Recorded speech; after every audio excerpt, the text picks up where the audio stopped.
పెద్దలు గౌరవనీయులు మాజీ మంత్రివర్యులు కరీంనగర్ ఎమ్మెల్యే గంగుల కమలాకర్ గారు, జీవన్ రెడ్డి గారు, మా తమ్ముడు గ్యాదర్ కిషోర్ గారు, తమ్ముడు బాల్కా సుమన్ గారు విద్యార్థి నాయకులుగా ఈ రోజు ప్రజాస్వామ్యంలో పార్లమెంటు గడప, అసెంబ్లీ గడప తొక్కిన నాయకులు ఈ రోజు ఈ కార్యక్రమానికి, ఈ నిరసన కార్యక్రమానికి అధ్యక్షత వహిస్తున్న బీఆర్ఎస్ విద్యార్థి విభాగం రాష్ట్ర అధ్యక్షుడు సోదరుడు గెల్లు శ్రీనివాస్ యాదవ్ గారికి, అట్లాగే మొత్తం బీఆర్ఎస్ విద్యార్థి విభాగం నాయకత్వం మొత్తానికి, మా తమ్ముడు ముఠా జయసింహకి, ఇంకా స్థానిక నాయకత్వానికి, పెద్ద ఎత్తున తరలి వచ్చిన మా గౌరవనీయులైన మరి నాయకులకి, ముఖ్యంగా ఇప్పటిదాకా అరే క్యా కర్రే రే భై తుమ్లో, క్యా కర్రే తుమ్లో, కైకు గడబడి కర్రే, చూడు నగేష్, చూడు ఏందో చూడు.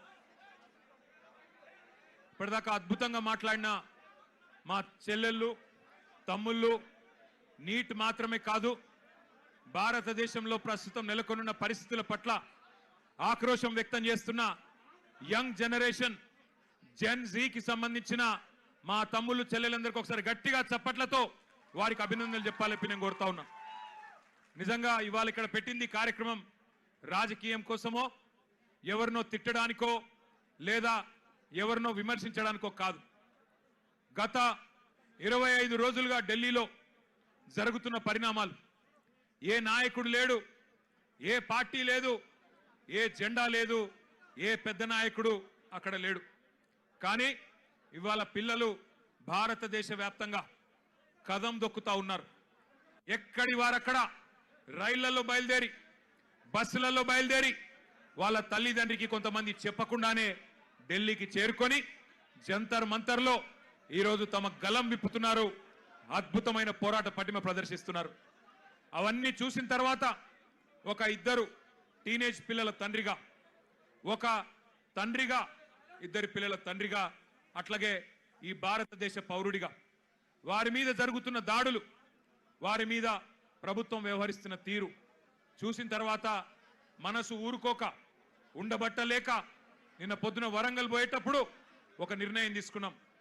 ఏదేమైనా ఈ పిల్లల కోసం ఇలా రాజకీయం లేదు, జెండా లేదు, రాజకీయ ప్రయోజనం ఆశించి కాదు. పిల్లల కోసం మనం కూడా మాట్లాడకపోతే మనం ఇంత స్థాయిలో ఉండి ప్రజాప్రతినిధులుగా ఉండి మనము దండుగా అన్న ఉద్దేశంతో ఇలా పిల్లలతో మాట్లాడాలి, వాళ్ళతోనే మాట్లాడియాలి. వాళ్ళ ఆక్రోశం, వాళ్ళ ఆవేశం, మరి మనందరం కూడా వారి న్యాయం కోసం చేస్తున్న పోరాటానికి అండగా నిలబడాలన్న ఉద్దేశంతో ఈరోజు నిరసన కార్యక్రమం పెట్టుకున్నాం. మరి ముఖ్యంగా బీఆర్ఎస్ అనే పార్టీ ఆనాడు టీఆర్ఎస్ గా ఉద్భవించినాడు, ఉద్యమంలోంచి, ప్రజా ఉద్యమంలోంచి పుట్టుకొచ్చిన పార్టీ.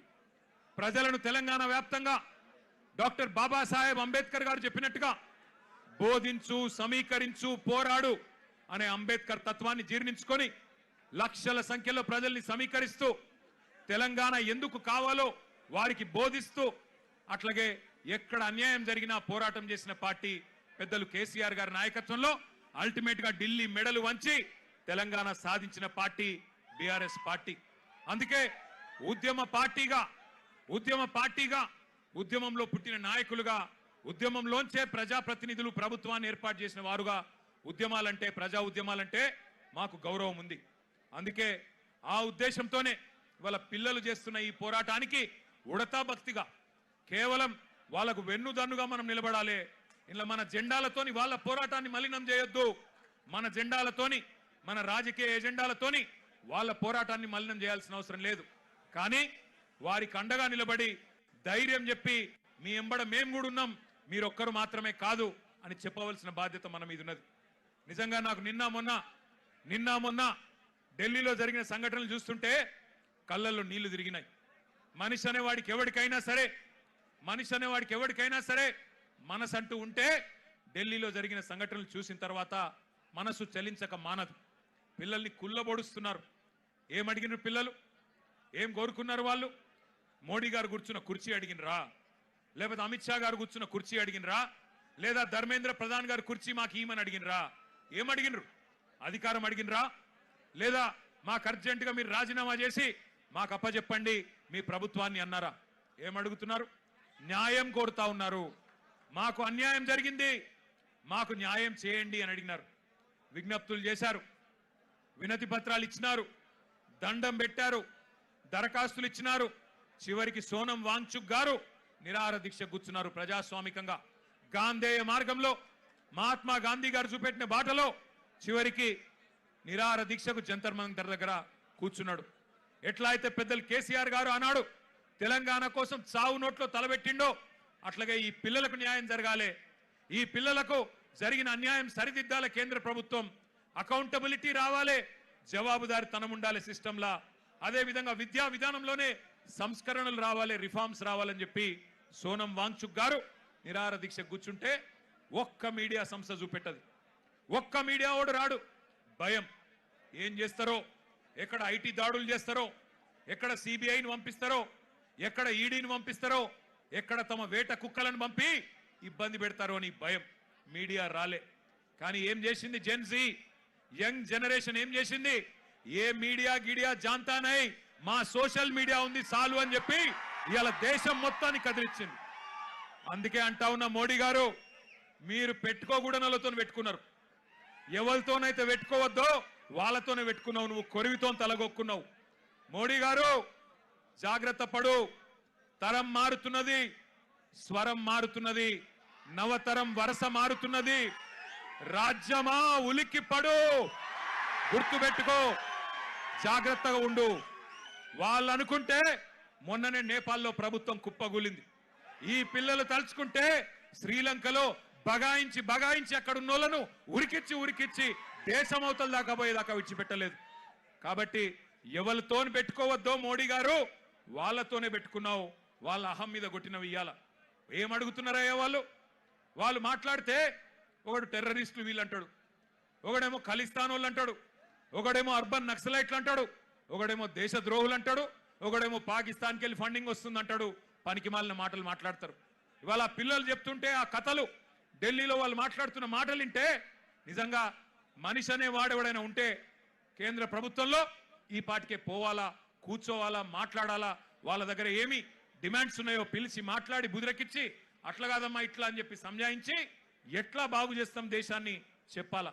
కానీ కేంద్ర ప్రభుత్వంలో ఉన్న వాళ్లకు ఇవాళ ఆ పరిస్థితి లేదు.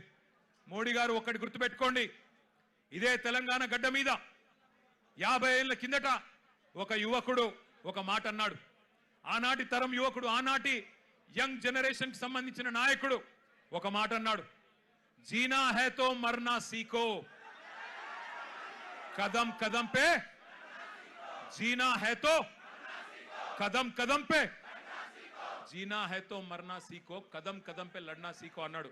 అందుకే మోడీ గారు గుర్తు చేస్తా ఉన్నా మీకు, ఈ జనరేషన్ సావుకు భయపడే జనరేషన్ కాదు.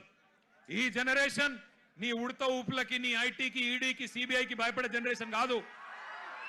వాళ్ళు ఇవాళ కోపం మీద ఉన్నారు, కోపం మీద ఉన్నారు. నేను మొన్న చెప్పినా మళ్ళా చెప్తున్నా, కోపం మీద ఉన్నారు, పొట్టు పొట్టు ఆకలి మీద ఉన్నారు. వాళ్ళు మెట్టు మెట్టు ఎక్కుతారు, నిన్ను నీ ప్రభుత్వాన్ని తొక్కుతారు. యాదికి పెట్టుకో, ఈడ్చిపెట్టరు. ఎందుకంటే ఇవాళ వాళ్ళు ఏ రాజకీయ నాయకుడు అండతో చెలరేగుతలేరు, వాళ్ళకి ఏ నాయకుడు లేడు. ఇవాళ వాళ్ళు ఢిల్లీలో 1000 మంది, ముంబైలో 1000 మంది, హైదరాబాద్లో 1000 మంది, నాసిక్లో 1000 మంది, పూనాలో 1000 మంది బయటికి వచ్చినారంటే కేవలం ఒక పరీక్షా పత్రం లీక్ అవ్వడం వల్ల కాదు. ఈ దేశంలో ఉన్న పరిస్థితి, ఈ దేశంలో మీరు చేస్తున్న మోసం వాళ్ళకు అర్థమైంది. 12 ఏళ్లుగా ఇంతకుముందు మాట్లాడిన పిల్లల మాటలు మీరు విన్నారు.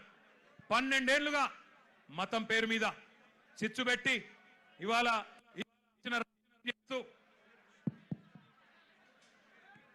ఇష్టం వచ్చిన వ్యవహారం చేస్తూ, మతం పేరు మీద రాజకీయం చేస్తూ మీరు ఏ రకంగా తప్పించుకుంటున్నారో, ఏ రకంగా అసలు పని చేయకుండా ఎట్లా ప్రజల్ని మోసం చేస్తున్నారో ఇలా వాళ్ళకి అర్థమైంది. మీరే కదా చెప్తిరి సంవత్సరానికి 2 కోట్ల ఉద్యోగాలు ఇస్తా అని చెప్తివి. 12 ఏళ్ళ మరి ఇప్పటికి 24 కోట్ల ఉద్యోగాలు రావాలి. వచ్చినాయా 24 కోట్ల ఉద్యోగాలు? అందుకే రోడ్డు మీదకి వచ్చిన ఒక ప్రశ్నాపత్రం లీక్ అయి మాత్రమే కాదు, ఒక నిరాశ, ఒక నిస్పృహ. ఇంతకుముందు అమ్మాయి ఎంత బాగా అన్నది, మేము మేక్ ఇన్ ఇండియా అడిగినాం, నువ్వు లీక్ ఇన్ ఇండియా ఇచ్చినావు. మేక్ ఇన్ ఇండియా ఎక్కడో పోయింది, లీక్ ఇన్ ఇండియా వచ్చింది, గిదా నువ్వు చెప్పింది అని చెప్పి ఆ అమ్మాయి ఎంత చక్కగా మాట్లాడింది మీరు విన్నారు.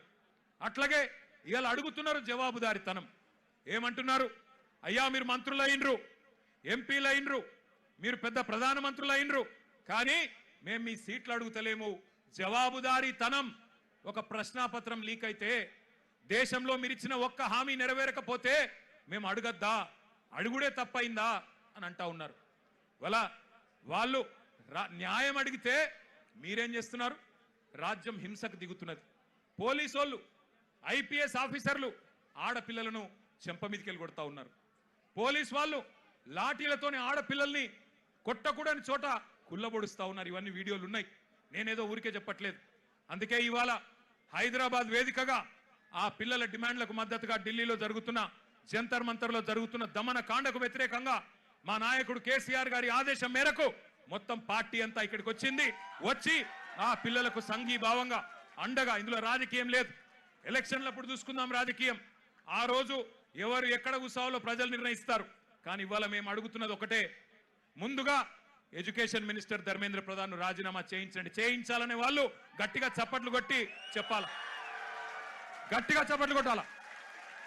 రెండవది, ఆ పిల్లల మీద పెట్టిన కేసులు చాలా మంది పిల్లల్ని దేశవ్యాప్తంగా కేసులు పెట్టినారు. బేషరతుగా పిల్లలకు క్షమాపణ చెప్పి కేసులు వెంటనే ఎత్తేయాలని చెప్పి గట్టిగా చప్పట్లతో మరి కేంద్ర ప్రభుత్వాన్ని డిమాండ్ చేద్దాం. ఇంకొద్ది గట్టి కొట్టాల చప్పట్లు. పిల్లల మీద పెట్టిన కేసులు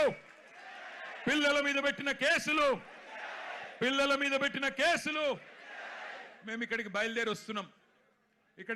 వస్తున్నాం. పిల్లలతో పాటు నిరసనలో పాల్గొనాలా. కేంద్ర ప్రభుత్వానికి సిగ్గొచ్చే విధంగా మరి మాకు లోక్సభలో సభ్యులు లేరు, రాజ్యసభలో సభ్యులు ఉన్నారు, అక్కడ గొంతిప్పాలా అని చెప్పి మేము బయలుదేరితే విచిత్రం, మధ్యలో కాంగ్రెస్ వాళ్ళు మాకు అడ్డం వచ్చింది. నాకు ఆశ్చర్యమైంది. మేం కొట్లాడుతుంది మోడీ ప్రభుత్వం మీద, బీజేపీ మీద, మధ్యలో ఇక్కడ చోటాబాయికి ఏం వచ్చిందో నాకు అర్థమైతలేదు. నీకేమైందిరా నాయన? నేను మోడీనంటే ఈ కేడీగాడు ఎందుకు ఉలిక్కి పడుతున్నాడు మధ్యలో? నేను మోడీని అంటున్నా, మోడీ తప్పు చేసిండంటే నీకేంది రోగం? మధ్యలో యూత్ కాంగ్రెస్ వాళ్ళు వచ్చి నా కారుకు అడ్డం వచ్చిండ్రు, పోలీసు వాళ్ళు సంపుడు చంపి తీసుకుపోయాను మంచిగా. నేనేమంటున్నా అంటే, ఏం జరుగుతుంది ఈ దేశంలో? నువ్వు రావు, ఢిల్లీలో రాహుల్ గాంధీ పోయి ప్రధానమంత్రి ఇంటి ముంగట కూర్చుంటే ఈ నల్లమల పిల్లి పోయి కొడంగల్లో దాక్కున్నది. ఢిల్లీకి పోలే ఈడ పోయి దాక్కున్నాడు. అరే మీ మహేష్ గౌడ్ పోయి రాజ్భవన్ ముంగట ధర్నా చేసిండు, కనీసం ఆయన కొద్దిగానే రేషం ఉన్నది. నువ్వే ఆడున్నావు, కొడంగల్లో దాక్కున్నాడు. పోయి కొడంగల్లో మళ్ళా గట్టిగా ఇంకా విచిత్రం చెప్తా మీకు. కొడంగల్లో పోయి ధర్నా చేసినట్టు చేసిండు. రాహుల్ గాంధీని అరెస్ట్ చేసిర్రు, వెంటనే ఇడిచిపెట్టాలి, మావునికి దెబ్బ తాకింది, గింతంత గీర్కపోయింది, అయ్యో చాలా అన్యాయం జరిగింది అని బాధపడుతున్నాడు. నేను అడుగుతున్నా రేవంత్ రెడ్డి, ఏమన్నా కొద్దిగా సోయుందా నీకు? నీకు కూడా ఒక బిడ్డ ఉంది, నీకు కూడా మన్మడున్నాడు. నీ బిడ్డను ఇవాళ అక్కడ పిల్లల్ని కొట్టినట్టు కొడితే ఊకుంటావా ఒక తండ్రిగా? కనీసం రేషం లేదా? పిల్లలను గొడ్డులను కొట్టినట్టు కొడుతుంటే కనీసం స్పందన లేదు నీకు. ఢిల్లీ దాకా పోయి మరి మీ నాయకుడితో కూర్చునే ధైర్యం కూడా లేదు నీకు. ఇంకా మీదికెళ్ళి మోడీ గారిని, ధర్మేంద్ర ప్రధాన్ గారిని ఇవాళ ప్రధానంగా యువత డిమాండ్ చేస్తున్నది. జవాబు చెప్పండి అని చెప్పి మోడీ గారిని, ధర్మేంద్ర ప్రధాన్ గారిని అడుగుతుంటే మన చోటాబాయ్ ఈయనేం అడుగుతుండేరికేనా? కేసీఆర్ కేటీఆర్ తప్పటిదంతా. ఎక్కడ దొరికినవయ్యా నువ్వు? నాకు అర్థం కాదు. దేశమంతనేమో మీ నాయకుడు రాహుల్ గాంధీతో సహా మోడీ, ధర్మేంద్ర ప్రధాని ఇద్దరు రాజీనామా చేయాలని వాళ్ళు పెడుతుంటే నీకు కేసీఆర్ తప్ప ఇంకొకరు కళలు కూడా ఇంకొకరు యాదికి రాక మానరిగా నీకు. ఆ వెనకటికి ఒక సినిమా ఉంటుంది, ఆ సినిమాలు ఇంతకుముందు వచ్చేటప్పుడే మా అన్న ప్రశాంత్ రెడ్డి అని చెప్తున్నాడు. అదేందది? కుక్క కథ కదా. చిన్న పిల్లగాడు కూడా ఉంటాడు, వాని ఏం అడిగినా లాస్ట్కి ఏమంటే నాకు కుక్క కావాలి అంటాడు. అట్లా ఈయన కూడా అంతే. ఇక ఆయన నిద్రలో లేపు, ఈ ముఖ్యమంత్రిని నిద్రలో లేపు. అదో సినిమా పేరట, చిత్రం అట. అది చిత్రం, వీడు విచిత్రం. అంటే నిద్రలో లేపి అడిగితే కూడా కేసీఆర్. అరే నువ్వు ముఖ్యమంత్రి వీరా నాయన, కొన్ని ముఖ్యమైన పనులు చేయి. సిగ్గులేని మాటలు మాట్లాడుతున్నాడు. అదేదో పేపర్ లీక్కు నాకు సంబంధం అంట. మోకాలకు బోడిగుండికి ముడిపెట్టుడంటే ఇదే. నేను చెప్పిన, అయ్యా రేవంత్ రెడ్డి నీకేమన్నా సిగ్గు శరం ఉంటే నువ్వు చెప్పిన లేదా? లేనోనికి ఏం చెప్తామంటారా? అంటే బాధ ఎక్కడ అనిపిస్తుందంటే, నేను నిన్న లీగల్ నోటీస్ పంపించిన. ఒరే నువ్వేదో మాట్లాడినావు, నిజంగా నీ దగ్గర ఏమన్నా రుజువు ఉంటే చూపెట్టరా అయ్యా, చూపెడితే నిజంగా రుజువు చేస్తే ఇదే ఇందిరా పార్క్ కాడ ఇగో ఇదే పిల్లల మధ్యన అవసరమైతే నన్ను ఉరిది కానీ ఇష్టం వచ్చినట్టు మాట్లాడి గా పిల్లల మనసులు మలినం చేయకు. లేనిపోని బదనాములు పెట్టి రాజకీయంగా సలిమంటలు కాచుకునే ప్రయత్నం చేయకు. నీకు చేత కాదు, దమ్ము లేదు. ఢిల్లీకి పోయి మోడీని ఎదిరించే దమ్ము నీకు లేదు. ఎందుకు? నీకు భయం. నీ పాత కేసులు, బ్యాగుల పైసలతో దొరికిన కేసులు బయటికి గుంజుతారు, లోపలికి నూకుతారని భయం. మరి కొట్లాడటం కొట్లాడిని. మాకు దమ్ముంది, తెలంగాణ తెచ్చినోళ్ళం, ఢిల్లీ మెడలు వంచినోళ్ళం, మాకు దమ్ముంది. అవసరమైతే ఢిల్లీకి పోయి గల్లా బట్టి అడిగే దమ్ము మాకుంది, నీకు లేదు. మరి కొట్లాడేటోళ్ళు కాళ్ళ కట్టెబెట్టి లేనిపోని మాటలు మాట్లాడి పిల్లల నెత్తులు ఖరాబ్ చేస్తున్నావు.